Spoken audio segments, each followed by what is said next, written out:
All right, you guys, welcome back to the channel, man. This one comes to us via donation, man. So shout out to the subscriber who requested this one. And this is Barry Maguire, Eve of Destruction. All right, so I was supposed to get to this a couple weeks ago almost, and sometimes when I get a lot of requests, I get behind, even on the reactions I'm supposed to do for the channel. And if I ever not do your reaction within like a couple days, man, shoot me an email and let me know. So I want to deeply apologize for not getting to it when I had to. I had a lot going on at the time, and going on vacation and stuff like I did. I was really focusing my attention on that.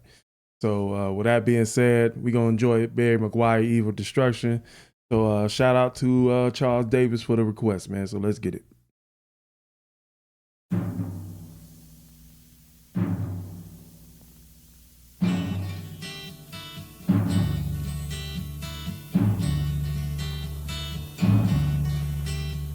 Eastern world, it is exploding, violence flaring, bullets loading. You're old enough to kill, but not for voting. You don't believe in war, but what's that gun you're toting?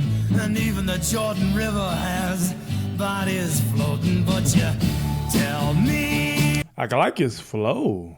I like Barry's flow in this one. I'm gonna go back real quick. I like that part. Violence flaring, bullets loading. Okay. You're old enough to kill, but not for voting. You don't believe in war, but what's that gun you're toting? And even the Jordan River has bodies floating. But you tell me over and over and over again, my friend, you don't believe we're on the eve of destruction.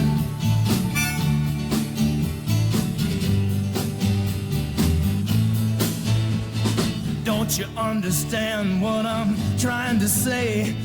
Can't you feel the fears I'm feeling today? If the button is pushed, there's no running away. There'll be no one to save with the world in a grave. Take a look around you, boy.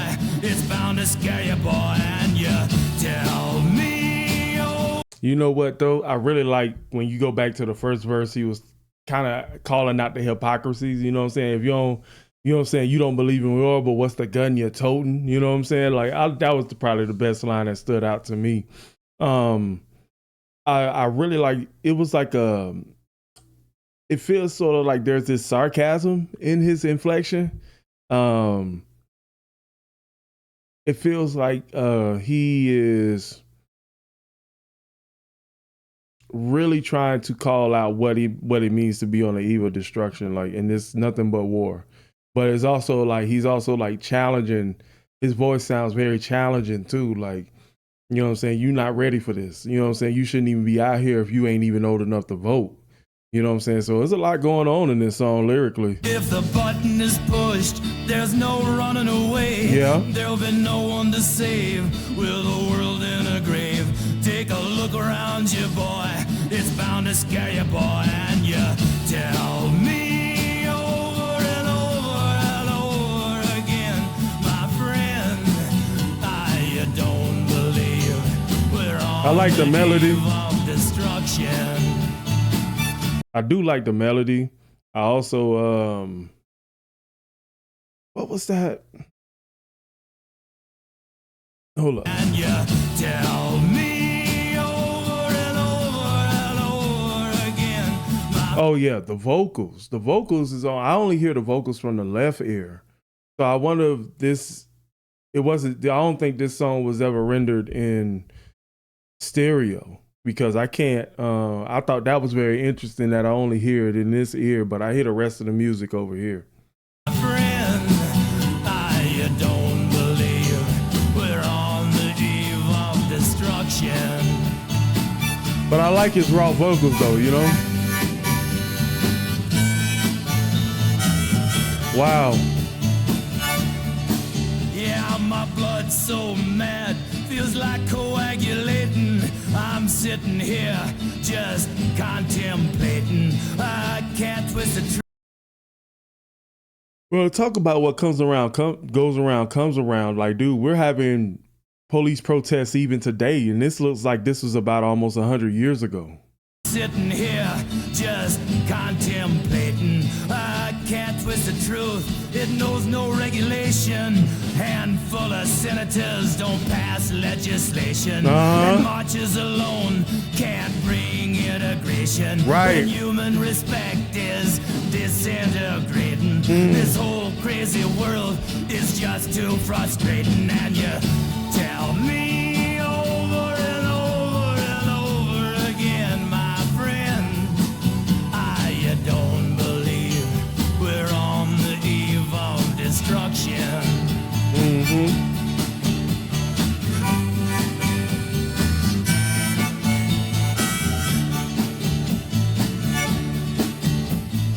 Think of all the hate there is in Red China, then take a look around to Selma, Alabama. You may leave here for 4 days in space, but when you return, it's the same old place. The pounding of the drums, the pride and disgrace. Yeah. You can bury your dead, but don't leave a trace. Hate your next door neighbor, but don't forget to say grace and tell me. Bro, I love. It looked like it looked like he sung that he did this all in one take, because you can hear the aggression, the frustration. You know what I'm saying? You can definitely hear him getting more turned up as the song goes on. He's just really frustrated about the political landscape of America. Like it's so contradictory, you know, in his opinion. You know what I mean? So I really like. I do really like the rawness of this song. Like, this is from his heart, from his emotions. No vocal manipulation or anything. It just sounds great. Star neighbor, but don't forget to say grace and tell me over and over and over and over again, my friend, you don't believe we're on the eve of destruction. No, you don't. We're on the eve of destruction. It got a catchy tune, but I like that harmonica. Dude, this was a killer song. What year was this? Let me see. 1965. So we talking about 70 years ago. And this song is still relevant today. This song still holds up today. Talk about a timeless joint. Talk about, sorry, I've got a retainer in my mouth, so I'm biting my cheek. But talk about like what goes around comes around too. Like, we're still having the same protests, the same complaints about the state of America. And it doesn't make sense that not much has changed. The general consensus, unless it's media driven, we're still complaining about the same thing. So Barry McGuire just wrote a piece that's 70 years still relevant today. So let me know how you guys feel about this one. When was the first time you heard this song? What was going on in that time for the people that was born in 1965? You know what I'm saying? I would love to hear y'all stories in the comment section below. And also, I got the first time, I can point y'all to some more first time reactions up here once they appear. And shout out to the subscriber who requested this one, man. Charles, man, I deeply apologize. I didn't get to it. Please forgive me, okay? I called myself out on that. There was no excuse for that, okay? I'll catch you guys later, all right? Peace.